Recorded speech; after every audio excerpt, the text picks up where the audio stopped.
You know, mass violence, it rarely just erupts out of nowhere. More often than you'd think, it's designed, it's planned, and it's constructed piece by piece, almost like a building. Today, we're going to explore the terrifying architecture behind it. So, let's start with this huge question. How is mass violence actually constructed? I mean, what does it really take to turn neighbors against each other on a national scale?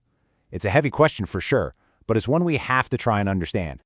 And to do that, we're going to look at this through the lens of one person in particular, Slobodan Milosevic. The source material we're drawing from actually describes him as an architect of national violence.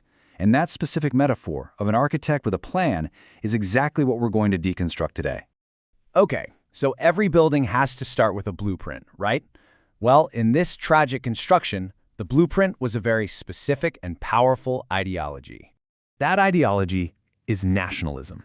Now, at its core, it's about promoting the interests of a particular nation, and that can be a really powerful force for unity, for self-determination, but, and this is a huge but, it can also be twisted into something much, much more dangerous. And that's exactly what happened here. This specific brand of nationalism became the blueprint for a state that was built for one ethnic group at the expense of all the others. The whole point was to draw a hard line in the sand, creating this incredibly potent and dangerous us versus them mentality. But a blueprint is just an idea on paper, you know? To make it a reality, an architect needs tools. And in this case, the tools were terrifyingly effective. There was this one pivotal moment, a real turning point, where the architect basically showed his hand and revealed exactly what tools he was willing to use to bring that blueprint to life. And here it is, just a few words. No one will dare beat you again. Milosevic said this to a crowd of Serbian nationalists, and on the surface it kind of sounds protective, doesn't it? But simmering just beneath that promise was a much darker message. Yeah, this wasn't just some promise of protection. It was a clear signal, an authorization, really. It meant the entire machinery of the state, we're talking the police, the military, the whole shebang, was now going to be used as a weapon, wielded for one group and against another.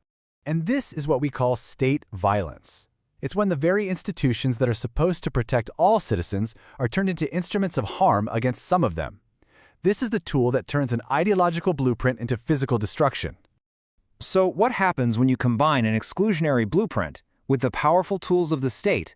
The result is the final, horrific structure. This lays out the deadly progression, and what's so scary is how logical it is. You start with the ideology of exclusive nationalism, the us versus them. You apply the method of state violence, that promise that no one will dare beat you again. And the result? The final construction was the ethnic cleansing wars.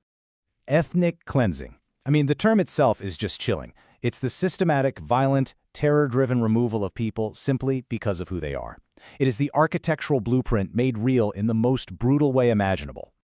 But this isn't just a history lesson.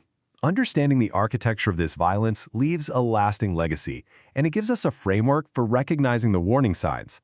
So what are the key things to take away from this? Well, first, that a powerful ideology can absolutely be weaponized into a blueprint for violence.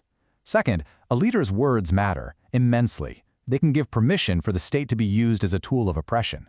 And finally, the slide from division into outright conflict, it's not random. It's often a systematic, engineered process. And this architecture idea gives us a way to see it coming. And that leaves us with a final and I think crucial question to consider. Looking at this framework, the blueprint, the tools, the outcome, what are the warning signs that we should all be watching for today when the language of nationalism starts to sharpen and turn toward violence?